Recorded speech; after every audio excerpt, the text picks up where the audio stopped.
Committee on Rules and Legislative Administration will come to order. We have a quorum.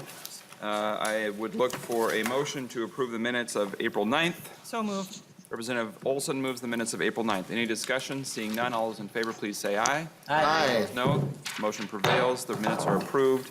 Calendar for the day for April 9th.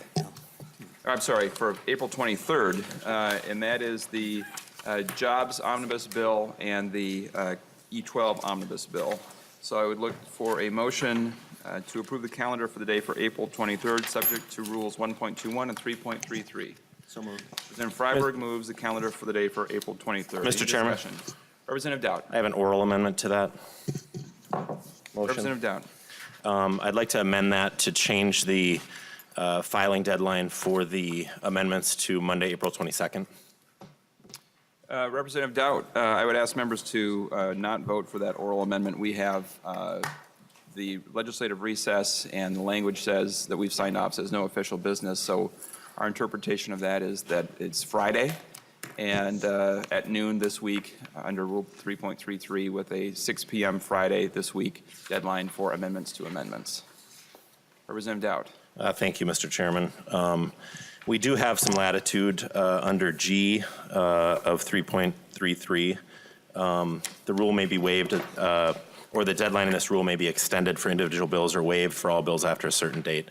You know, that to make our staff scramble this week to get amendments in for a bill so they can sit on the computer for a week and a half and wait for a bill to be taken up after break, when they have all week to work on getting those in. And you know what, if members aren't here on that Friday, they can certainly submit their, or on that Monday, they can certainly submit their amendments this Friday. Staff can post them to the computer so everyone can see them.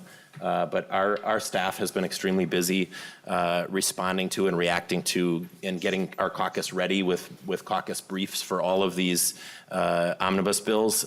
So making staff scramble and hurry up to meet a deadline that's a week and a half out when we've never, ever done that before seems just unreasonable to not give staff some leniency to just follow our normal procedure, which has been to file amendments the day before. And staff is all here the day before. The computer system, they can certainly post the amendments a week and a half before if that's when members want to submit them, but staff will be here to be able to post them the day before, which has been our normal procedure. So I'd ask for some leniency on our staff. Representative Dowd, we will be on this timeline for all of the omnibus bills going forward. This would be one that would change because of the legislative break. It is members who submit amendments, and members are not required to be here for official business between after this Friday until the following Tuesday. And so this is the regular course of business. I understand it's busy time for everyone. The omnibus bill season is a busy one for members and staff.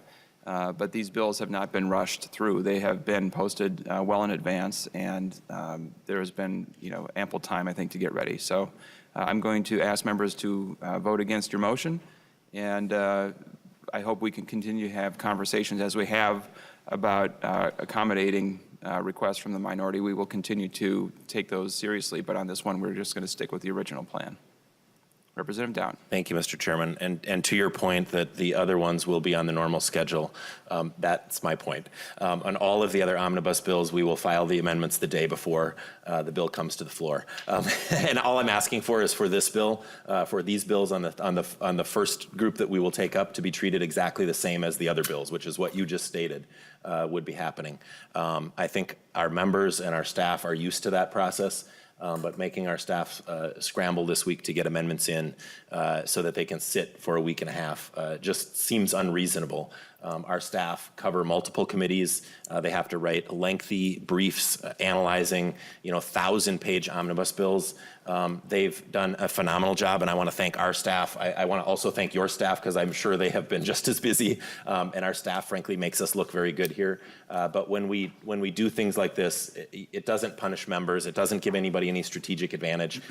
What it does is it punishes our staff and makes them scramble at a time right before break to hurry up and get amendments in so that they can sit on a computer for a week and a half. To me, just seems unreasonable. Representative Garofalo. Thank you, Mr. Majority Leader. My recollection is that this is the 7th year we've had the 24-hour rule. I think I believe that's right. My recollection is that the previous 6 years we've had recesses during break, we have not done this with the deadline being in advance of the recess. As much as I respect my colleagues' comments, I would want to hear, that's my recollection of this. And I'm wondering if, Mr. Majority Leader, if we could get an official response from nonpartisan staff on that. Mr. McCormick, an official response? Mr. Chair, members, Representative Garofalo is correct. The difference this year perhaps is the late Easter, but we've never gone back from Easter right to omnibus bills on the floor. So, and Mr. Chairman, obviously you have Representative Garofalo. you have the votes and the flexibility to do what you want, but you can expect that this is something that, in defense of our members, you can probably see the minority party overreacting to this, and may have the unintended side effects that you may not be intending. So I would just suggest to you that you probably want to take the doubt motion. It'd probably be best for both sides of the aisle, best for nonpartisan staff, best for staff on both sides of the aisle. And I've never been a fan of the 24-hour rule. I've never liked it. And this is just another reason why to dislike this rule. So again, you have the votes to do what you want, Mr. Chairman, but I would recommend that maybe, if anything, maybe just communicate some flexibility on this so that we do not require staff to have these amendments filed. The deadline would be when on Friday? The deadline for amendments is noon on Friday and 6 o'clock for amendments to amendments. And I would also point out that every time we go into session on Monday, the deadline for amendments for Monday is Friday, because Saturday and Sunday is not time for official business, just like the longer legislative break is not a time for official business. And Mr. Majority Leader, that's true, it's a weekend. But next week is not a weekend. Monday through Friday is not. And again, this is the 7th year we've had this rule. I see nothing in our legislative schedule, calendar, that should say that the 7th year should deviate from the previous 6 years in which Republicans and Democrats have done it this way. It doesn't seem like the juice is worth the squeeze from your perspective, but just may want to try to communicate something in between other than requiring a Friday deadline.